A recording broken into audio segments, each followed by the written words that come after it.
Welcome all of you to this fluid mechanics course. Today we are going to learn about conservations of mass. As you could remember it, in the last class we discussed about Reynolds transport theorems.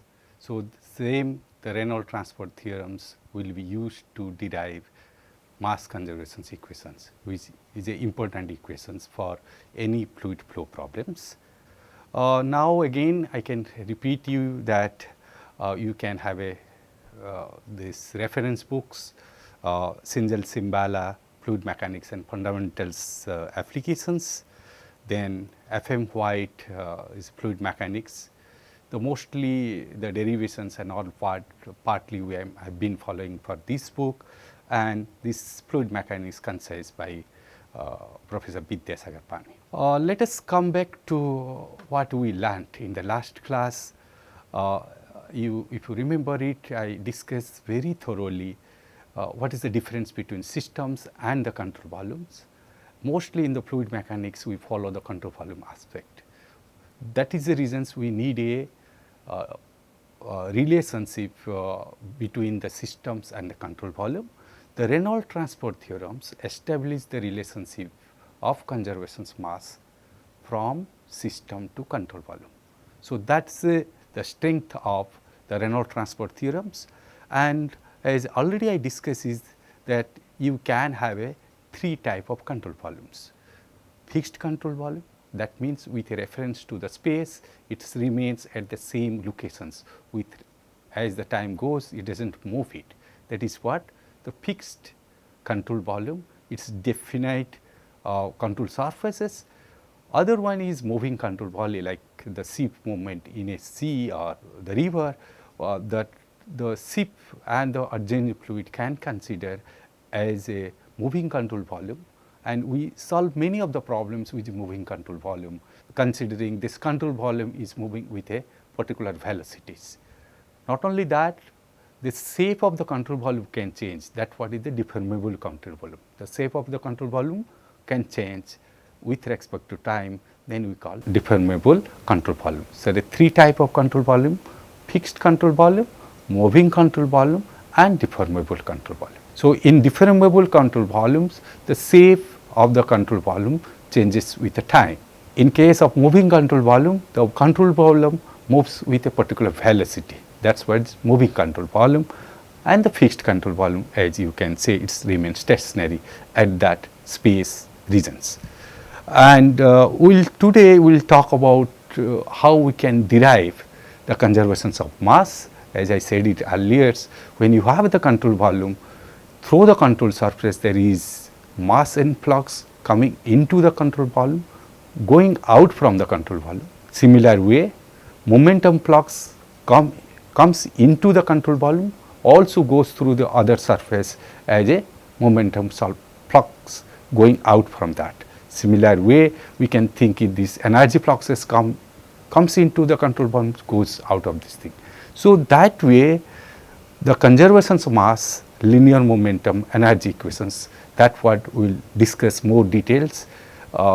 Today I will focus on mass conservations only, and that is the point what we will discuss it. So, as I have given very briefly that Reynolds transport theorems, moving and deformable control volume, conservation of mass will derive for simple case to a complex problems, how we can write a conservation of mass. Then we will talk about some examples, for real life examples we will take it, and how the solutions appropriate chosen of control volume and the control surface can solve many of our problems. That is what I will demonstrate it, and that what is my the chosen examples will tell to you, and end of the day, okay, I will summarize whatever the lecture component today I will deliver. Now, let us go to very interesting applications. As you know it, Indian Space Research Organizations launched the satellite is called MOM programs, means Mars Orbiter Missions Program. But if you look at this, it is the fluid flow problems. if you look at the trajectory which is started from the earth, and if you look at the trajectory part here, how its trajectories goes on change, which launched on 1st December 13, okay, it's to reach the Mars orbits on 24th September 14th. If you look at that, all satellites moving in a atmosphere, the space so accurately, considering drag force and all the things so accurately, the trajectory has designed it to reach the Mars orbit after almost more than 1.5 years. So, the fluid mechanics knowledge what we have today, we can design the trajectory from the earth to the Mars orbiter. So, what I am to say that the fluid mechanics is today is expanded in a very high applications way. So, what we have to study it in this course is introductory levels, and if you have an interest, then really we can solve these problems which we have done it for Mars orbiter missions, launching the satellites from the earth to reach up to Mars orbiter locations. And if you look at the payload or the sensors, whatever was there in the Mars orbiter missions, starting for methane sensors, the color cameras, infrared sensors, alpha photometers, and quadruple mass spectrometers. I am not going to discuss each sensor what does it. Okay. If you are interested, you can get a lot of literatures available in internet. But what I am to say is that the India has a capability, or Indian scientists have a capability to design a satellite tracking systems with the sensors, starting which launch in from the Earth's surface, and it can reach up to the Mars orbiters. Not only that, this sensor whatever design it, that also can get the data from about the Mars, and that's what is the target, that's what we succeeded. So, these all the knowledge of the fluid mechanics, the advanced mathematics, all it help us to reach these missions programs what is done by Indian space research organizations. So, that with this note, let us talk about the fluid mechanics part. Coming back to the Reynolds transport theorems, as I derived in the last class, the one is a system level equations, another is the control volume level equations. This side is a system equations, B stands for extrinsic properties of the fluid at the system level, and small b is stand for the intensive properties, and which is the dB by dm, okay, or B by m, okay, small b, that is what intensive properties. Extrinsic properties are mass, momentum, and an energy.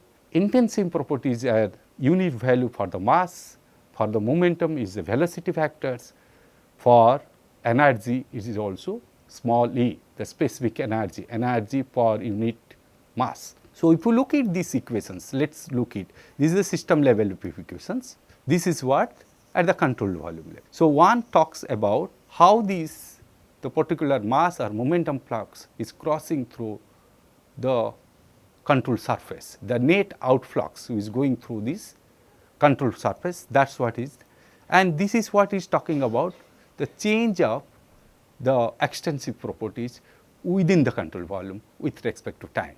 One is with respect to control surface, one other is with respect to storage within the control volume, how that extended property is changing with time.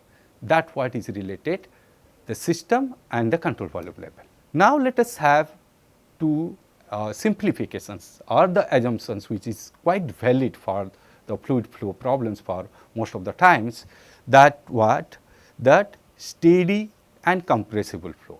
That means here the density is varying, but it is steady. So, once it is steady, if you look at these terms becomes 0. d by dt term is there, the volume integrals, that becomes 0. Only what remains is the surface integration part. So, which is quite easy now. If you take a steady problems, or if you can visualize the problems can be solved as a steady problems, then you need not to go for a complicated volume integrals and the partial derivative or total derivative of these things. You can focus on only this the control surface, and over this control surface we can have a surface integrals and we can equate this equation. But when steady and incompressible, that means this density becomes a constant quantity. So, density can come out from these surface integrals. That means only the B and velocity, the scalar products, the velocity and the unit factors, that part will do the scalar part and the surface integrals. Now, if you look at that, if I have the velocity factors, okay, let us consider it, I have the control surface like this. If the n factors is like this, the perpendicular vector to the control surface is like that. If I consider one simple case, the velocity either parallel or the opposite, okay. If the same direction, the opposite direction, then my dot product is very easy, or either V positive or V negative values. So, that means what it indicates is that if I consider the control surface such a way that your normal vectors and the velocity vector either will have the same direction or opposite direction of that. So, if that is the condition, your scalar products will give it V positive or V negative depending upon cos theta 0 or 180 degree. So, that the very easy to choose appropriate the control surface and find out what could be appropriate the normal vector to that control surface. If I know that, that means that should be aligned with my velocity vectors.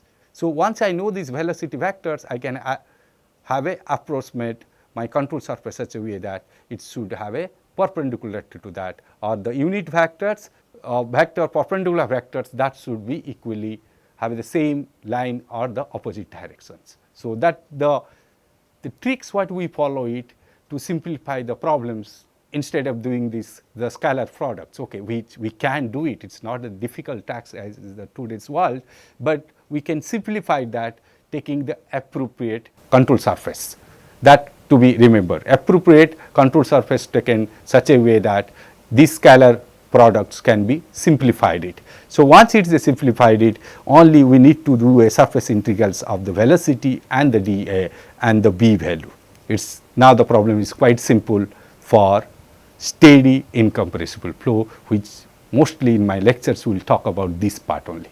Now, coming it to very interesting flow patterns like if I consider moving control volume like a ship which is moving with a velocity v, if is that. So, then the concept will be the same, only here we will talk about the relative velocity component. That means, there will be a fluid velocity v and control volume is moving with a velocity let be the Vs. So, we need to know it what will be the relative velocity Vr crossing through this control surface. Okay.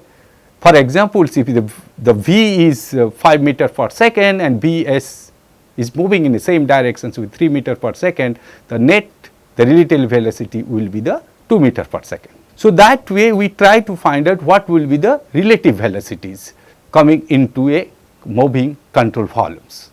That is what in generally you do in any physics problem. The same way where the control volume we have considering and the control volume is moving with velocity v. That means, the control volume is moving with the velocity v. Okay, sorry, this control volume is moving with velocity Vs and the fluid velocity is v. So, we have the relative velocity which is Vr v minus Vs. Okay, that you can represent as a velocity is vector forms, then this can come as a vector form to us which will be complicated, or you make it only one directional velocity. So, that way you can make v minus Vs, or we can use a vector form. So, if that is the conditions, if it is moving at this, the Reynolds transport theorems for uniform moving control volume will be the same. Here we are using this Vr, the relative velocity. So, this will be the vector form, the subtractions of the V and Vs. We are using this relative velocity component and dA, that what is coming for this part. Please take care of these things, that when you consider the control volume moving with a constant velocity, we use the relative velocity things. And the relative velocity, if it is a one-dimensional velocity field, it is a very easy, but if not, you do these vectorial subtractions, and that vectorial subtractions vectors can be used it, find out the scalar product of these, and that what you represent it here. Your Reynolds transport theorems has just modified it, considering instead of the v, the fluid velocity, we use the relative velocity here, where Vs stands for velocity of the control volume. Now, let us consider another cases like the control volume moving with a constant shape with a variable velocity. Okay. So, that means what we are talking about, that the control volumes is moving it is not a constant velocity is moving it. Okay. It has the at each point when it is moving it, it has the velocity which is the functions of position factor and the time. Okay. This position factors with time, if your velocity of the flow is coming to the systems is position factor and t, and Vs is moving with a velocity t, okay, varies with time. That means you are not a fixed velocity, varying the velocities. Okay. Like you are accelerating a control volumes. Okay. Initially may have the less velocity, as you go it's the velocity is changing it. Okay. And Vs is changing, or you are deaccelerating, Vs is changing, and velocity factors positions you know it what are they did. So, similar way you can get the relative velocity again in a vectorial subtractions of these two velocity field, you can get the Vr value, substitute the Vr in Reynolds transport theorems, again you will get it the equations for the control volume moving at constant shape with a variable velocity. But in the case if you have a deformable control volumes and also moving control volume, all the things you have the complicated now. That means you have V which varies with the positions as well as time. Okay. So, like for examples here is given a system control volume the t equal to time, t plus delta to time. So, your Vs and the V fluid velocity vectors have a functions of positions and the time. Similarly, because it is a deformable control volumes, if we consider it, your Vs is also varies with the positions and time. So, it is a r and t dependent. So, positions and the time dependent, and that vectors the difference, if you see this graphically, the resultant velocity Vs and V and Vr is the relative velocity. Similar way for this surface, you know the Vs, you know the V, you know the Vr. So, this is what is represented for you, the how these a moving and deformable control volumes as it is moved, how the velocity fields are changes, how the velocity with respect to the control volume changes it from each point to point. Each point to point you can have the difference because it is a depending on positions vectors and also the time. So, equations if you look at the similar equations only, the Vr only we are deriving these relative velocity vectors which is at the different for the different cases, like a case of the moving control volume, moving control volume with deformable, which will be coming like this.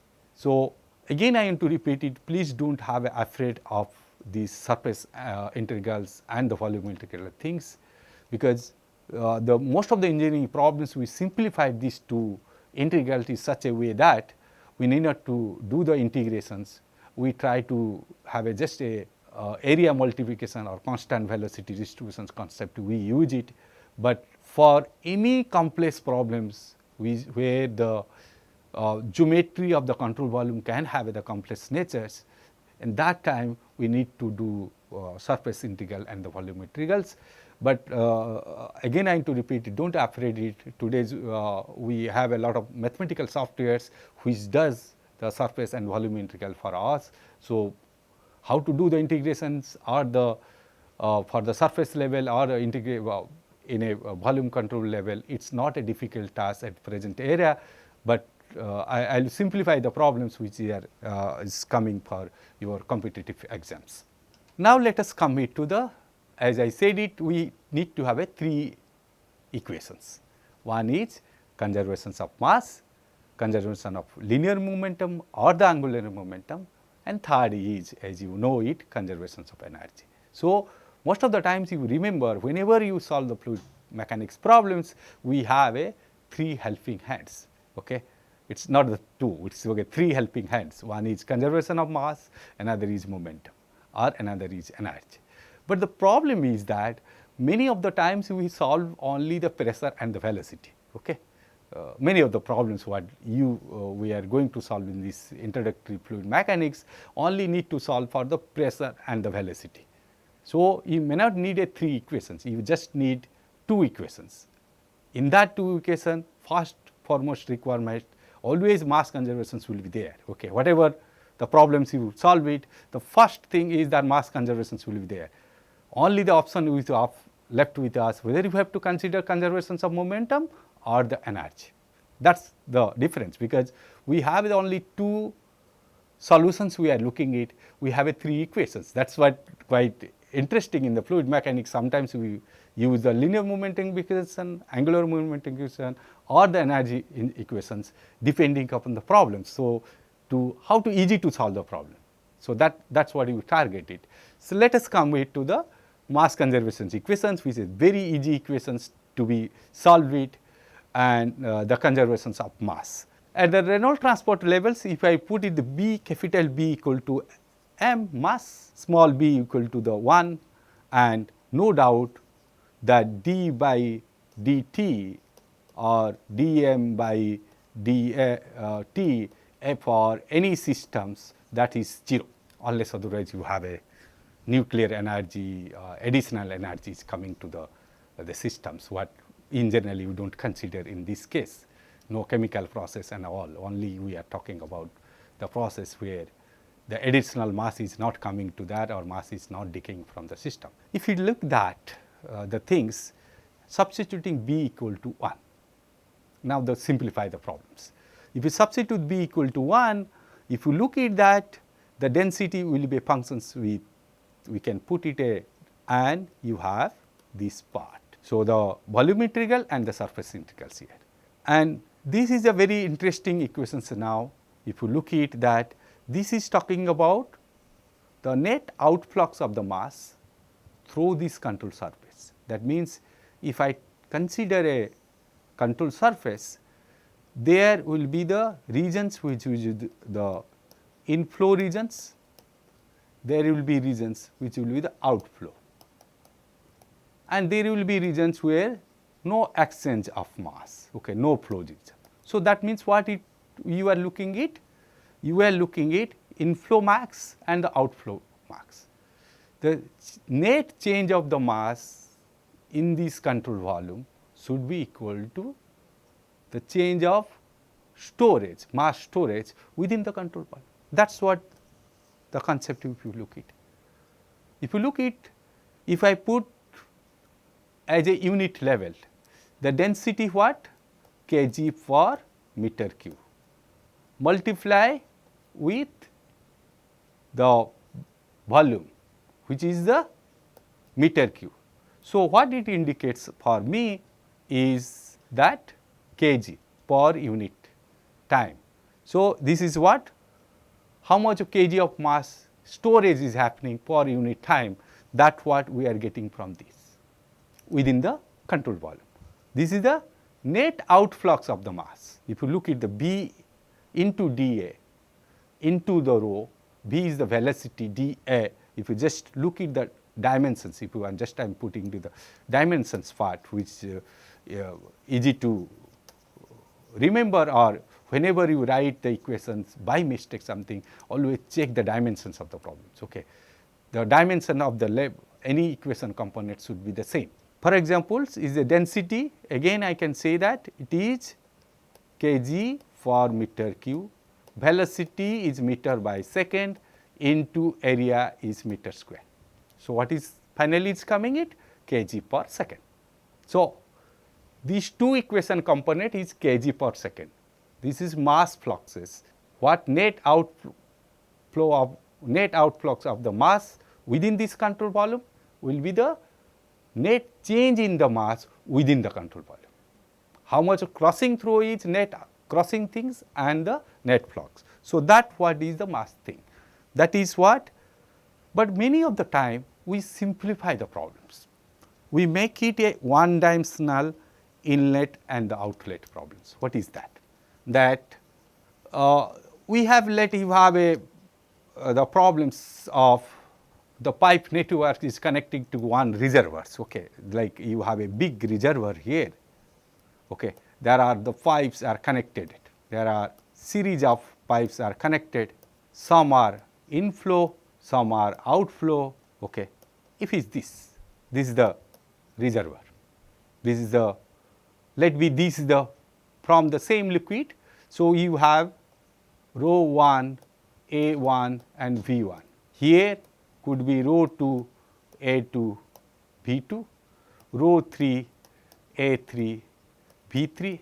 Like this we can have some are inflow, some are the outflows. If it's that, if you consider one dimensional flow, the flow distributions we are in second dimensions we are not talking, or third dimension we are not talking. We are assuming it that flow is in the one directions. I know this average velocity of these things.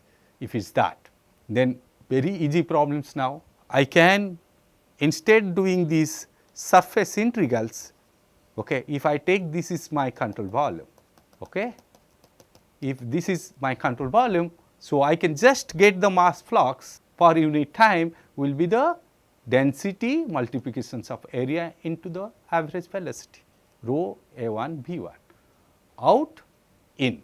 So, there will be in, there will be the out. So, here we remember out is a positive, where is the, that because of vector scalar products, okay, that will be the positive sign here and you will have a negative sign. So, if you look at very technically, we convert, if the flow is a one dimensional nature, if you present it, okay, in terms of average velocity V1, V2 and V3, rho 1, rho 2, rho 3 and A1, A2, V3, as flow is only one directions, instead of doing the surface integrals, we make it a simple summations of the each inflow and the outflow, that net out mass influx is equal to change in the mass storage within the control volume. But if it is steady, as you know it, this becomes 0. So, you have very simple problems.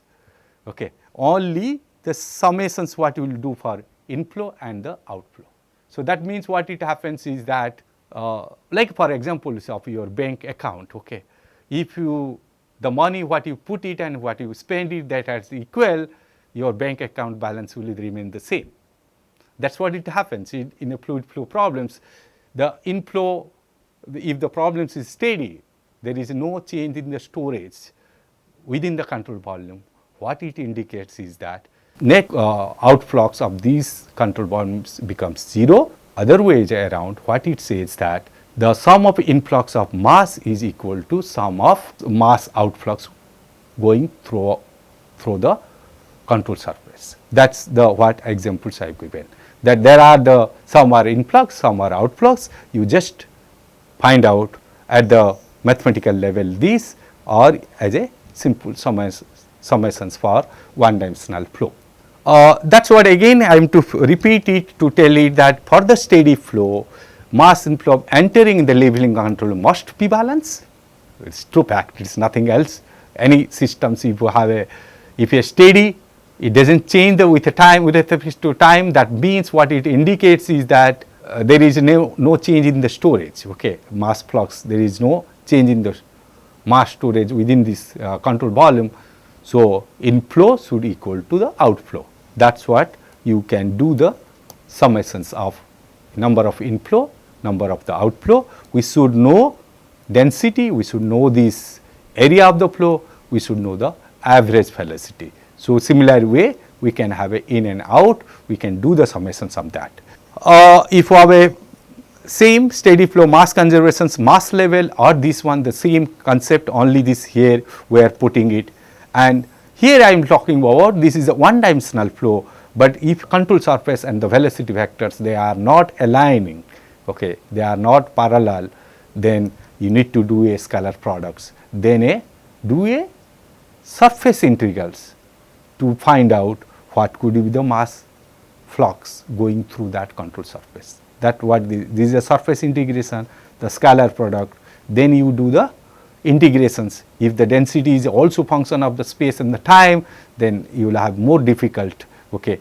Otherwise, if density is a constant, you can take it out, only this velocity scalar product and the dA, we can do a surface integral to compute it, what will be the mass flux. That means, if you consider is very complex control surface as you like it, to make it to complex things, then there are no problems. You can solve the fluid problems, but you need to have a laborious, but or you need to use the high end mathematics tools today's world what is available like MATLAB, Mathematica and all to integrate it, considering that for each reach the velocity varies and each point also your n vectors varies.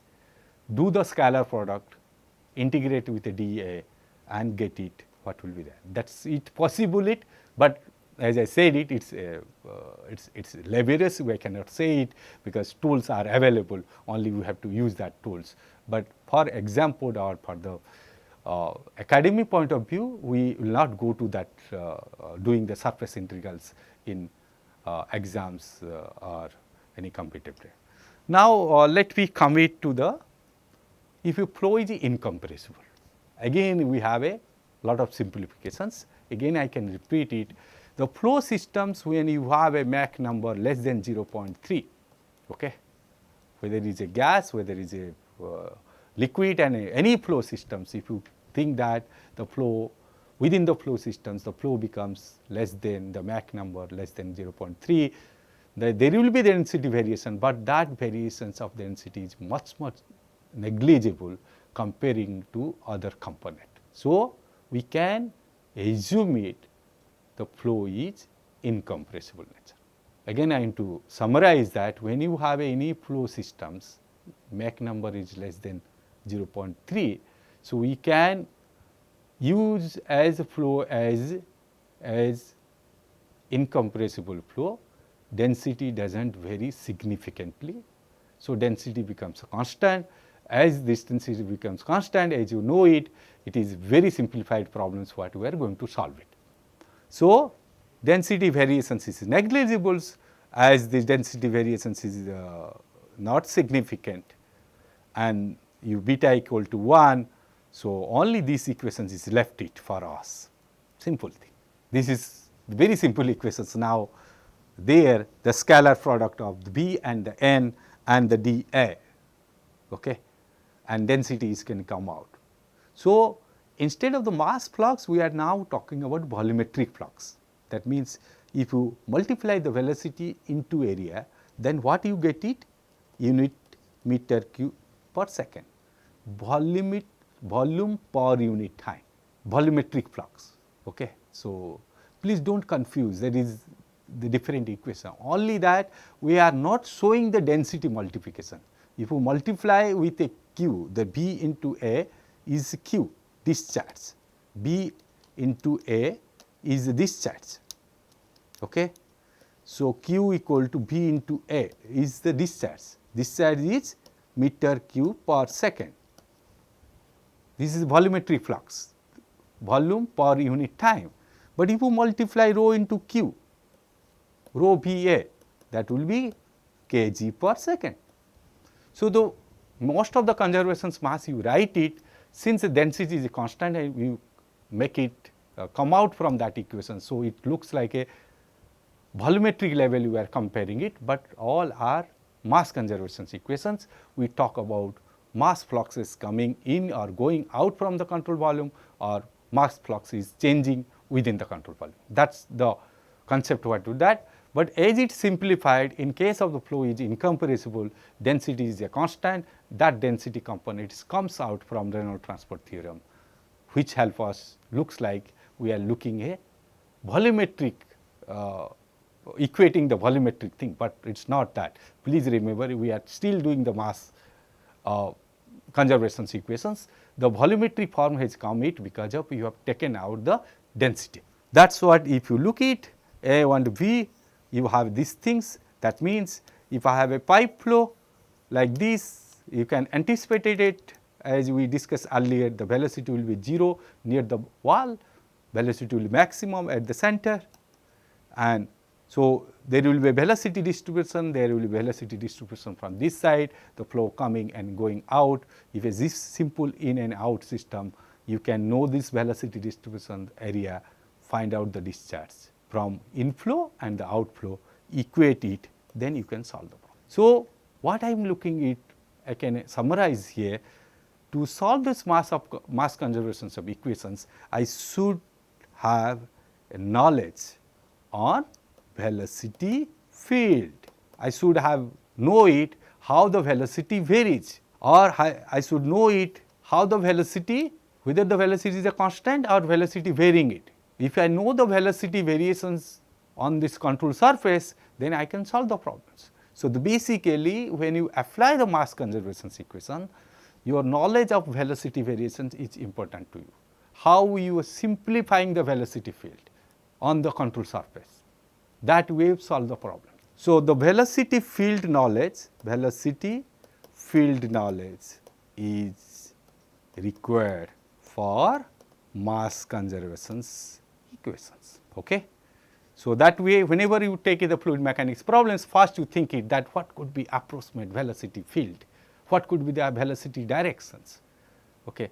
If I assume it the flow is one dimensional, is it enough for me that one dimensional flow assumption is okay for us or not, for that engineering problems or not, or you need to have a two dimensional velocity fields, or what could be the directions, whether it is the directions with respect to the control surface normal vectors. All the knowledge you should have when you are applying any real life fluid problems, but as I said it earlier, this academic problems always simplified it and they do not tell it the velocity components, whether it is the velocity what they talk about, that is the perpendicular to the control surface, either that way it is considered it. So, that is the easier way is there to knowledge about the velocity fields, that what is necessary, and where you have a velocity fields are not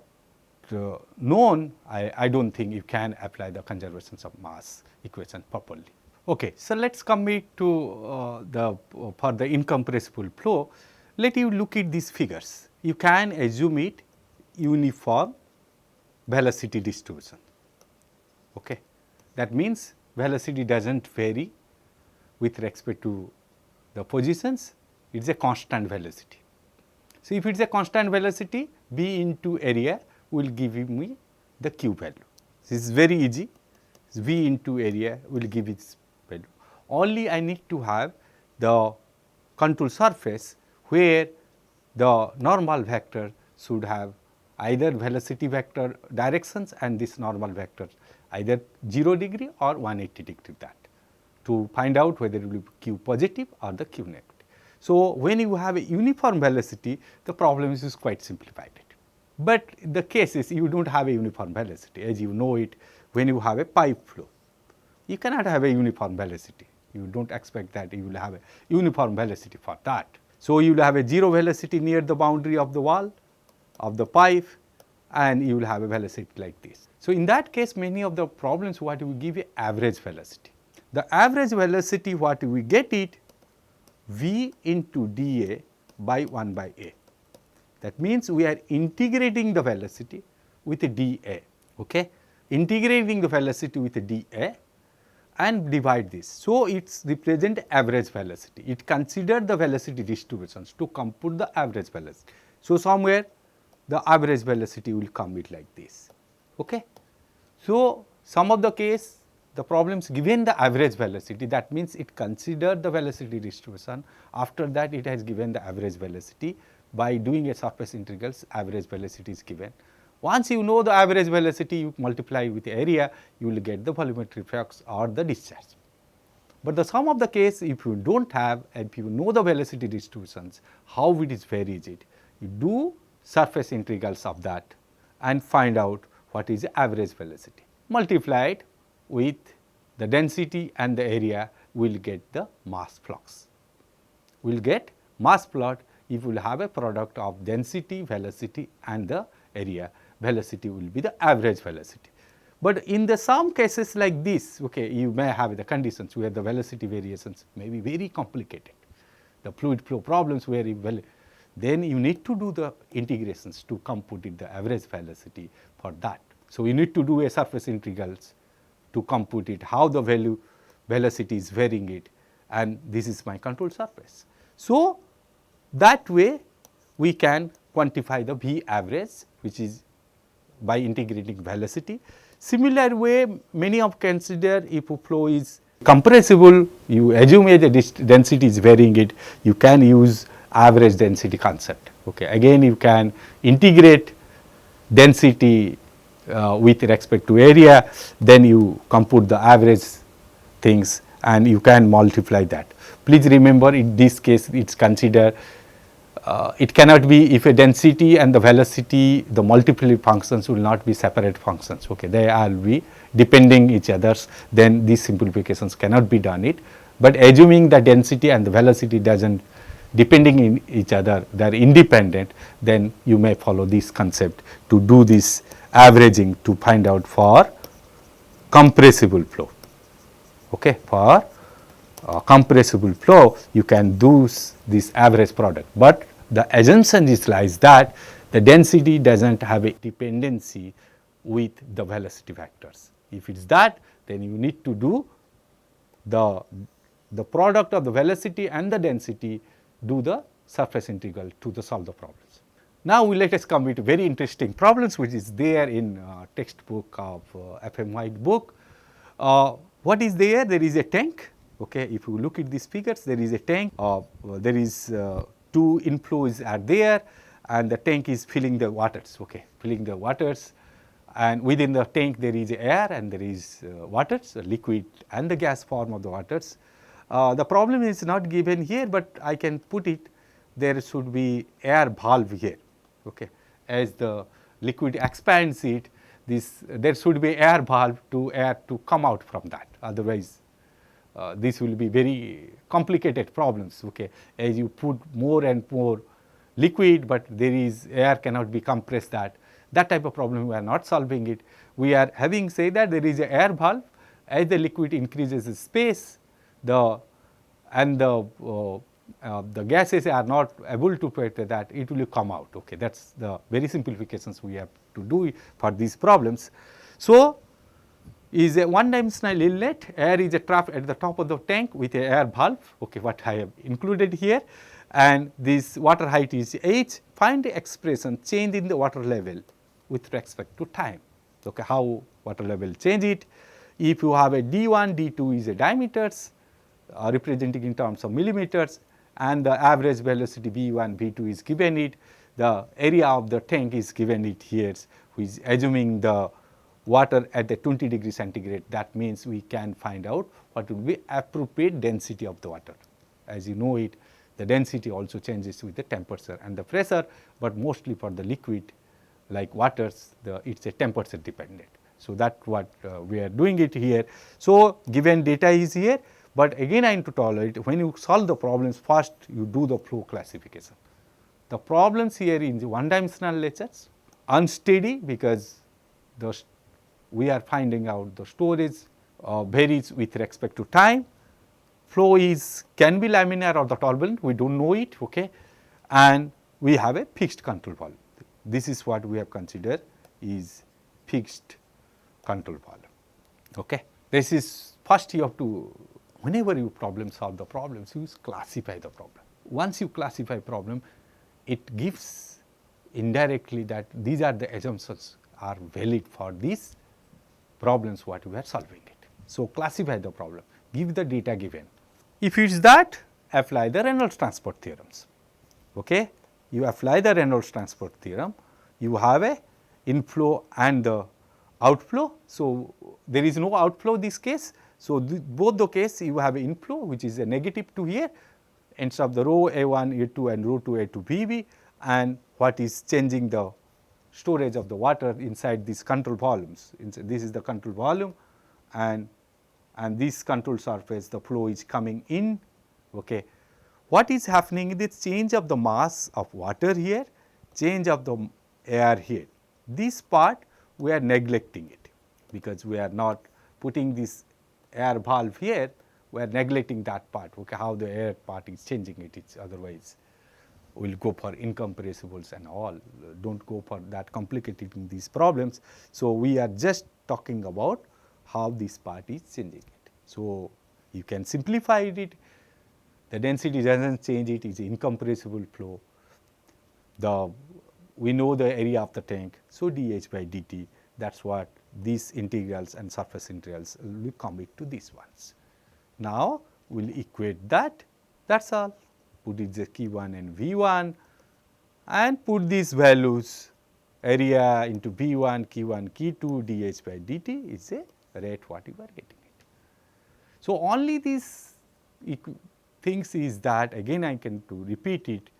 First you classify the problems, assume the appropriate control volume and the control surface, and each control surface you identify which is the inflow and the outflow. Then you talk about what is the change of the storage at what is happening it. So, that what if you can understand properly, applying this Reynolds transport theorems and the simplification and put the numerical value, it does not take much time or much problems to solve any problems. The first is a classification, applications of appropriate control volumes, find out the influx, what is coming mass influx, from where and where, from which part of the cross section, like this part is inflow, this part is also inflow, and the change in the storage here. And the change in the storage what we can represent it. And if you do that, the problems you solve it. So, that is what first how to use the classifications. Okay, again I am to repeat it, please do the classifications accurately. Then choose appropriate control volume. The control surface should have a perpendicular to the velocity vector, that is what you see that. I can have any shape, then I have to do a surface integrals. To avoid the surface integrals, we have make it a control surface, their velocity should be perpendicular to that. Okay. Either should have a, with respect to normal vector, should have a 0 degree or 180 degree. So, in that case you need not to do a surface integrals. So, your control surface you choose such a way that you should have the normal vector of the surface and the velocity, that should have a collinear. Okay, that the concept to be considered it. Then is a very simplification that you just substitute the values and get it what will be the dH by dt with a given data set with a numerical value you can put it. Finally, you will get it the rate of change of the height, that means in this the height will change 0.015 meter per second. Okay, the storing within the tanks will be like this, okay, 0.015 meter per second. Let us come to a second examples, which is very interesting examples showing you the facilities what we have in IIT Guwahati in Department of Civil Engineering. That is experimental plume of 4 meter wide and 18 meter long. The photographs you can see it. Similar way we have the experimental facility to do hydraulic studies with having 1 meters wide and 15 meter width. And here we have the seepage arrangement, which is unique in this way. So, that seepage arrangement means we can have the water from the surface can go to the groundwaters. That means from this control volume, water can seep into the downwards. So, that what the seepage facilities what we have here, considering that is what the control volumes. We are now going to solve these problems that if I have the velocity measurement at the upstreams and the downstreams, can I compute it what will be the seepage rate per unit length. Okay. That means I know the average velocities at the upstream, I know these downstream velocities, also I know width and the depth of the channels the respectively, then can I compute it how much of water goes out from this control volume as a seepage, as a downward movement. If it is that, flow can quantify as a one dimensional, the steady flow, turbulent, fixed control volume. So, this is what we have a control volume. So, this is the upstream direction and this is the downstream direction. This is my control volume. Some of the water seepages out from this control volume. This is the Q amount per unit length. Q per unit length, that means discharge per unit length. The amount of the water shifts to this from this control volume, and this is the upstream side. You have the velocity vector like this, which is the average velocity 0.3 meter per second. Here also you have average velocity 0.26 meter per second. Depth, width is given here. So, if this is my control volume, I know influx, outflux, outflux. So, I just compare it, mass influx, mass outflux, since it is a steady problem and density is a constant. So, I am just volumetric level, I will just only compare it, how much of water is coming into this control volume, how much of water goes as a seepage, as a downstream outside from this control volume. Now, we are getting this width and depth, we have the velocity, then we are looking the seepage rate. You see that I apply the mass conservation equations, being a steady flow, we make it this is 0. We have rho A to V2, its outflow is always positive, Q rho QL is positive. The discharge per unit length multiply the length of this part will give the Q into the rho is a mass flux minus rho 1 A1 V1 is influx, mass influx, this is the outflux going out from this is the outflows, seepage downward part. So, if you rearrange it, you get the QL is this as the density is a constant. So, your rho 1, rho 2 and the rho all are the same. Okay, the water density does not change in this flow system. So, you get what will be the Q value liter per second per meters, that what you compute it. So, it is only we have to visualize that there is a the flow, inflow and outflow, how the seepage is. This is the same way in a river. If I have this is the river, this is the groundwater table, groundwater zone, there is a exchange, river recharges to the groundwater, this is the same process happens. Or reverse also true is that groundwater can give it the fluxes into the river, that means this Q will be the positive or negative sign. Otherwise, with the same control volume we can apply it mass conservations for a river and groundwater interaction study. That is what you learn it in a hydrology course. Now, take it another example problems, which is Ganga Brahmaputra confluence point, which is not in India, it is in Bangladesh. Okay. Let us consider that is a the Ganga and Brahmaputra is meeting it. Okay. We have a Padma river systems. Okay. And with these rivers, we have all the measurements are available of these systems. Okay. At 1, 2 and 3, when Ganga and Brahmaputra and Padma meets, is that we have a cross sections 3 here. Okay. So, we have a control volume like this. So, this is the no flow, this is the no flow, the flow will be only this here and here and here. So, this is the inflow, this is the inflow, this is the outflow. So, the average velocity is given, width is given, depth is given. So, we have to compute the Q, Q1, Q2, Q3. Based on that, we have to find out whether the change in the storage is there or not. That means, we have to find out amount of water lost as a storage in Padma river after the Ganga Brahmaputra confluence with the following data. In Ganga and Brahmaputra Padma, which is a confluencing after that we call is a Padma, that what how much the flow depth is there, width is there, average velocity is given it, which is more or less average velocity as we do lot of river survey in Ganga and Brahmaputra river systems, okay, in our country. So, if I have a width and the depth and width and depth and velocity like this, so we can apply this continuity equations for these control volumes. Okay. For Ganga, Brahmaputra, Padma systems, I have a control volumes and all, I can have a positive and the negative. Okay. And you have the control volumes part, what is change in the storage systems, the rho into dV, rho if you come out, these integrations of the dV over the control surface is talk about the storage, that what is the S, ds by dt will come out like this. So, substituting this value will have a negative or the positive of change in the storage. So, simple way we can just multiply it to get it how the Q1, Q2, Q3.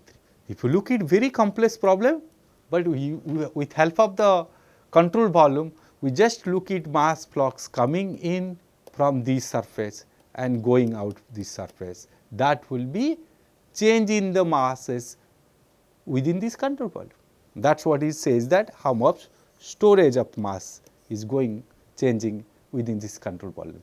Considering the measurement of the velocity and the flow depth and the area at these 3 points, we can judge it, how much of water we are losing it or gaining it in a stretch of a river systems. That's you can understand this type of problems, we can solve it. Okay. Whether river is gaining from the other locations or losing, the water is losing from the river, that type of study with a simple this type of control volume we can do it. Let us have the last examples. Okay. It's slight bit complicated, it's not that things, that there is a soil matrix, let you have a chambers, the flow is coming Q1, Q2 and the Q3, there is 2 inflow, the discharge is coming, Q3 is out it, and there are the seepage flow or downward percolations are happening it, which depends upon the storage within the system. Okay. That is what it's Q is a functions of storage, how much water is storage, that function with the K. K is a coefficients, linear coefficients is there, which may be considered sometimes is hydraulic conductivity, S is storage. I have a Q1 and Q2, I have the Q3, how much of liter per second, because very less quantity of water, not comparing with the Ganga and Brahmaputra systems. So, even liters per second we are coming to that.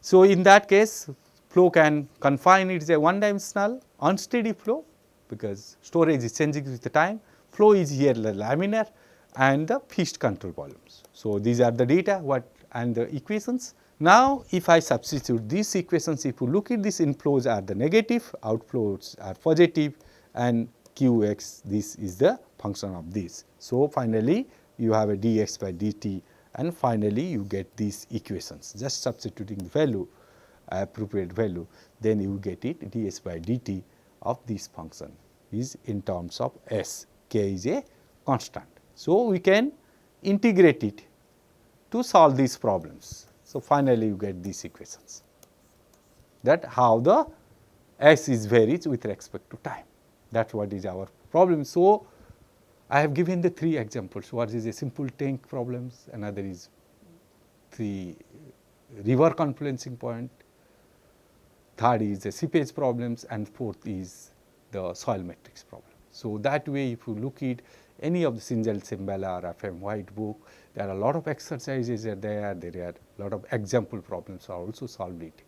So, only this art of the applying this control volume concept, that you should learn it.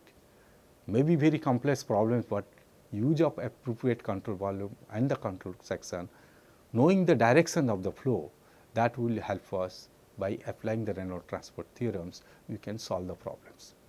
That is my idea, and that is what I am to convince. Before that, let me I give it a warning to you or the suggestions to you, the whatever human body, I or you, all having a mass inflow and outflow systems.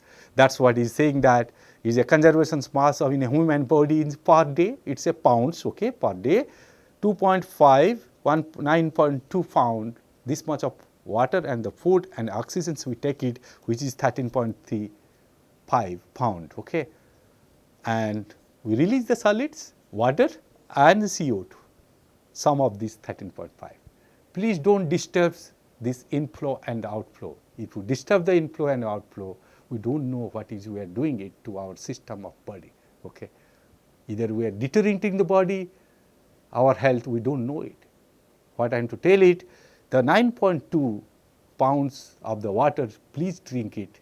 Similar way, the 2 pounds per day, the food you eat it, so that your system should have perfectly okay for now and total youthful life. You can enjoy it if you maintain the simple balancing, the mass conservation principle what followed by the human body with a different water, food and this.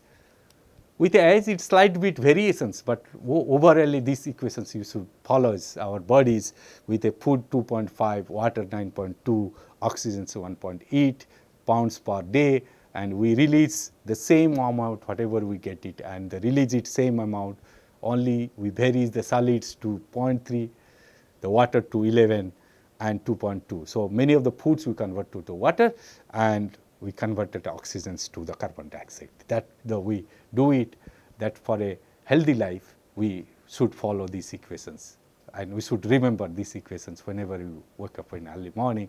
We should also maintain these equations, that then we will have a healthy life. That the more important to say this. With this, let me conclude these lectures, very interesting lectures for me. I don't know what you enjoy or not. But let's have a talk about that. We have applied the Reynolds transport theorem, which looks very difficult, surface and all volume integrals, but it can be simplified in many ways.